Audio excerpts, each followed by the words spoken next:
Aujourd'hui, on va explorer un terrain qui transforme nos villes, le fresque mural et l'art urbain. À Kinshasa, à Lubumbashi, partout en RDC, les murs deviennent des supports d'expression. Mais au-delà de l'art, ces fresques sont aussi des outils puissants de communication visuelle.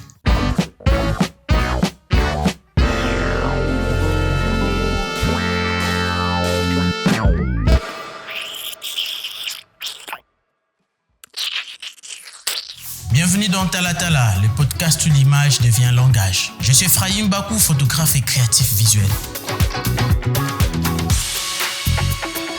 Une fresque murale n'est jamais neutre. Elle capte l'attention, elle raconte une histoire, elle envoie un message. Chez nous, on voit des fresques qui parlent de la lutte contre la corruption, l'environnement, la propriété de ville, la paix, la réconciliation, la valorisation des héros nationaux et de la culture. Bref, l'art urbain devient le journal mural du peuple.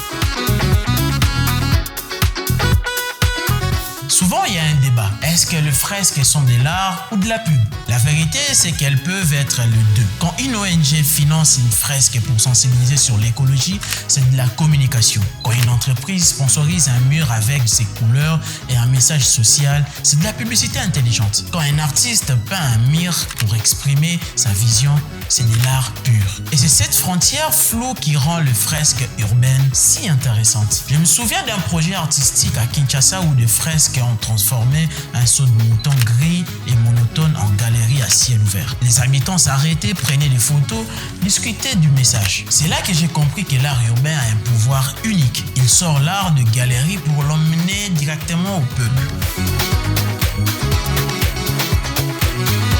Pourquoi les fresques sont si puissantes comme communication visuelle? 1. Elles sont publiques. Tout le monde le voit, même ceux qui n'ont pas Internet. 2. Elles sont durables. Une affiche papier se déchire en 2 semaines. Une fresque dure des années. 3. Elles créent un attachement émotionnel. Un mur peint devient un repère identitaire pour un quartier. 4. Elles donnent une visibilité énorme au message. Imagine une marque qui associe son image à une fresque valorisante. L'impact est mémorable.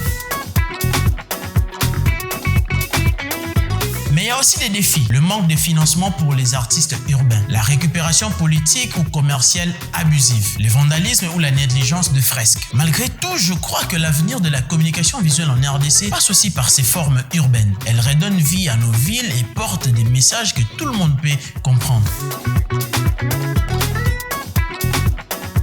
Si tu es artiste ou communicant, pense à l'art urbain comme une stratégie. Une fresque bien pensée peut toucher plus de gens qu'une campagne télé coûteuse. Si tu es une marque, au lieu de mettre juste des panneaux publicitaires, investis dans une fresque qui valorise la communauté. Le retour d'image sera bien plus fort. Alors, le fresque mural et l'art urbain, simple décoration ou véritable outil de communication? Pour moi, c'est clair. Ce sont des armes puissantes pour inspirer, éduquer et transformer nos villes. Merci d'avoir suivi cet épisode de Talatala. Si tu crois que l'art urbain mérite plus de place dans notre cité, partage cet épisode. Dans le prochain épisode, on parlera d'un sujet qui passionne les créateurs, l'avenir des agences de communication en RDC. Tu verras, ça va être explosif. À très bientôt et surtout, que tes murs parlent.